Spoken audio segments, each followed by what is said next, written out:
लोमड़ी, अंगूर और खरगोश की कहानी। एक बार की बात है, एक चालाक और शरारती लोमड़ी हरे भरे जंगल में रहती थी। एक गर्मी के दिन लोमड़ी भोजन की तलाश में जंगल में घूम रही थी। तभी उसकी नज़र एक पेड़ की शाखा से लटकी हुई रसदार अंगूरों से भरी एक बेल पर पड़ी। अंगूर पके हुए, मोटे और गहरे बैंगनी रंग के थे, जिससे लोमड़ी के मुंह में पानी आ गया। वह तुरंत उत्साह से उछल पड़ा, स्वादिष्ट अंगूरों का स्वाद चखने के लिए उत्सुक था। हालांकि लोमड़ी तक पहुंचने के लिए अंगूर बहुत ऊंचे थे, भले ही उसने कितनी भी छलांग लगाने की कोशिश की हो। लोमड़ी ने कई बार कोशिश की, ऊंची ऊंची छलांग लगाई, लेकिन अंगूर उसकी पहुंच से दूर ही रहे। कई असफल प्रयासों के बाद लोमड़ी निराश रहने लगी। अंगूरों के लिए उसकी इच्छा क्रोध में बदल गई और वह खुद को समझाने लगा कि अंगूर शायद खट्टे थे और उसके प्रयास के लायक नहीं थे। जैसे ही लोमड़ी हार मानने वाली थी, तभी एक चतुर खरगोश वहां से गुजरा। खरगोश ने लोमड़ी की निराशा देखी और पूछा, क्या मामला है प्रिय लोमड़ी? लोमड़ी ने आह भरते हुए उत्तर दिया, मैं वहां लटके उन स्वादिष्ट दिखने वाले अंगूरों तक पहुंचने की कोशिश कर रही हूँ, लेकिन वे बहुत ऊंचे हैं। मुझे डर है कि मैं उनकी मिठास का स्वाद नहीं ले पाऊंगी।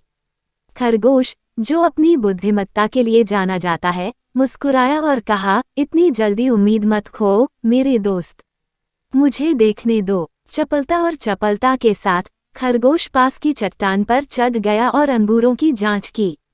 एक संक्षिप्त निरीक्षण के बाद खरगोश लोमड़ी की ओर मुड़ा और बोला, तुम्हें पता है प्रिय लोमड़ी, अंगूर वास्तव में ऊंचे हैं, लेकिन वे काफी खट्टे भी हैं। मैंने एक कोशिश की और यह सुखद स्वाद नहीं था। लोमड़ी की आंखें आश्चर्य से फैल गईं, उसे एहसास हुआ कि खरगोश ने अभी अभी अंगूर का स्वाद चखा है। हालांकि निराश होने के बजाय लोमड़ी ने मुस्कुराते हुए कहा, ठीक है, अगर वे खट्टे हैं तो मैं उन्हें वैसे भी नहीं चाहती। मुझे खुशी है कि मैंने उन तक पहुंचने की कोशिश में अपना समय बर्बाद नहीं किया।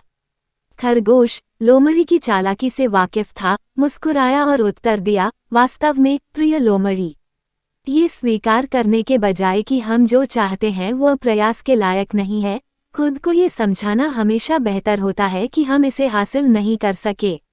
लोमड़ी और खरगोश दोनों अपने अपने रास्ते चले गए, प्रत्येक ने एक मूल्यवान सबक सीखा। लोमड़ी ने आत्मा धोखा देने की कला सीख ली, जबकि खरगोश लोमड़ी के चालाक स्वभाव को समझ गया। और इसलिए लोमड़ी और अंगूर की कहानी एक अनुस्मारक के रूप में कार्य करती है कि कभी कभी हम अपनी सीमाओं को स्वीकार करने के बजाय अपनी विफलताओं को उचित ठहराने की कोशिश करते हैं।